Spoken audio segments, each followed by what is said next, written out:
Iya, ada yang bilang mau komitmen menjaga kesehatan ginjal, jantung, paru-paru. Sekarang yang kelihatan dulu deh, kulit kepala. Yang kelihatan aja tuh harus dijaga juga dong. Apalagi yang dalam kan nggak kelihatan ya. Karena itu kita kembali lagi nih. Sekarang nih kita bahas tadi mengenai ketombe. Tadi fakta atau mitos kalau produk perawatan rambut ini dapat menyebabkan seorang punya ketombe.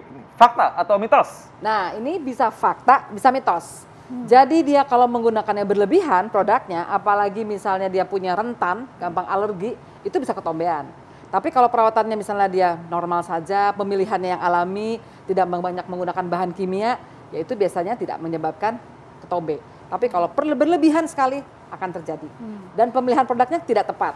Oke. Pertanyaan apa sih? Sisir kali ya? Ya. Sisir terlalu Kalau apa nyisir, gimana? ya, terlalu nyisir, minta jarang sisiran juga sama. Terlalu menyisir selalu sering juga sama. Ya, karena kadang-kadang itu akan merangsang daripada si sebumnya. Kalau terlalu ditekan sisirnya, perang sebumnya akan keluar, itu akan menjadikan juga ketombe. Kalau katanya orang bilang katanya kalau misalkan habis keramas lalu nggak kering, ngelap rambut pakai handuk atau pakai handuknya kenceng banget gitu, itu katanya juga bikin ketombe. Ini fakta atau mitos? Ini kadang-kadang ada yang mengatakan fakta, ada yang mengatakan mitos. Jadi tergantung juga. Kalau dia biasanya halus menggunakannya dengan handuknya tidak kasar, itu tidak akan terjadi demikian. Tapi kalau dia terlalu digosok kuat, karena itu sebumnya terangsang akan menjadikan keluar sebumnya. Akibatnya nanti menumpuk dengan kotoran-kotoran tadi akan menyebabkan ketombe. Jadi sedang-sedang aja Sedang-sedang ya? aja sifatnya. aja. Jadi Yang kalau banyak- berlebihan itu pasti. Iya betul. Yang banyak juga nih hair dryer, dokter hair dryer gimana tuh? Ya, sama. Hair dryer juga bikin kulitnya kering kan, sehingga menjadi keripik. Jadi kalau terlalu panas, lalu terlalu lama, kemudian terlalu sering, akibatnya kulit kepala pun ikut kena hair dryernya, bukan hanya rambutnya saja. Jadi kalau pakai hair dryer makanya harus jauh. Jauh. Jangan langsung mendekati ke kulit kepalanya, karena itu menjadi kering, sehingga Baik. timbullah ketombenya. Fakta mitos selanjutnya dokter, katanya nih sinar matahari atau ultraviolet ini mampu membantu mengurangi ketombe. Nah ini fakta atau mitos dok? Fakta. Fakta. Ya, karena sinar matahari itu bisa tadi untuk vitamin D, sehingga imunitas kulitnya akan lebih terjaga. Jadi itu bisa. Jadi silakan. Tapi tetap ya menggunakan sunscreen agar kulitnya tidak gosong nantinya. Betul, tetap ya. ya sunscreen ya, Tetap dokter, menggunakan kacamata biar matanya nggak katarak. Tetap dijaga. Jadi matahari boleh berjemur, jangan terlalu berlebihan. Cukup seminggu 2-3 kali dengan waktu 10-20 menit saja. Oh baik. Ya. Lalu selanjutnya untuk yang memakai hijab yang seperti saya dan Nah, dokter ya, para betul. wanita ini gimana dok? Nah, hijab juga sangat penting.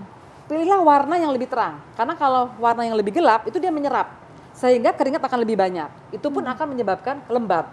Sehingga akan menimbulkan minyaknya di kulit kepala akan lebih banyak. Tadi Malaysia tadi si jamur yang normalnya akan menjadi lebih banyak jumlahnya. Sehingga timbullah ketombe. Dan yang penting juga ciput. Ciput, betul. Ya, Ketat ciput juga biasanya, ketat ya. Dan topi. Biasanya pada pria tuh pakai topi. Nah, anak-anak kan sekarang kalau ke sekolah pakai topi. Nah, anak-anak tuh masih jarang kena ketombe. Karena tadi hormonnya kan dia belum baik. stabil. Tapi kalau sudah usia masuk 20 tahun dia menggunakan topi terlalu sering, berminyak menjadi ketombe. Jadilah Makanya ketombe. antara 20 sampai 50 tahun itulah orang yang paling banyak terkena ketombe. Nah, baik dok, ini tadi ngomong mengenai kondisi psikis ya. Kadang-kadang Ya. orang kan punya alasan kalau kenapa sih ketombean gitu? Ah, lagi stres nih gue gitu Benar. kan. Nah, Ya. sebenarnya apakah benar kondisi psikis bisa menyebabkan seorang jadi ketombean? Ini fakta atau mitos? Fakta. Ya, karena dengan adanya stres ada hormon kortisol. Kortisol itu tadi menyebabkan meningkatnya sebum, juga di kulit ada namanya keratinosit. Nah, sel keratinosit itu akan menjadi tumbuhnya lebih banyak atau disebut hiperproliferasi. Nah, jadi terus dia akan menjadikan membanyak sehingga menjadi menebal, sehingga akibatnya terjadi pengelupasan.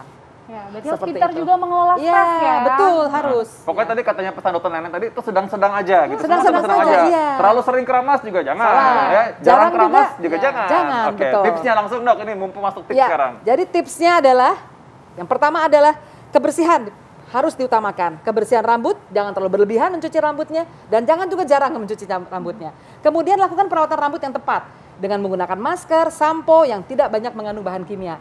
Dan jangan lupa tadi ada olahraga yang teratur, pola makan juga harus baik. Dan untuk rambut banyaklah mengandung vitamin B, vitamin C untuk antioksidan dan juga protein, dan stres harus di-manage dengan baik. Oh, mantap. Tentunya karena itu, soalnya sebenarnya hidup sehat sehari-hari inilah yang membuat kita juga ya nggak ketombean ya. Jadi ketombe Betul. salah satu mungkin bisa menjadi salah satu indikator ada masalah yang serius nih. Ya. Atau kita kurang sehat hidupnya. Betul. Karena itu untuk Ya. tahu gimana cara hidup sehat, saksikan program ini setiap hari Senin sampai Jumat pukul 9 waktu Indonesia Barat. Saya Dr. Vita Damai, Saya Dr. Sabrina Raisa. Indonesia hidup sehat. Sehat.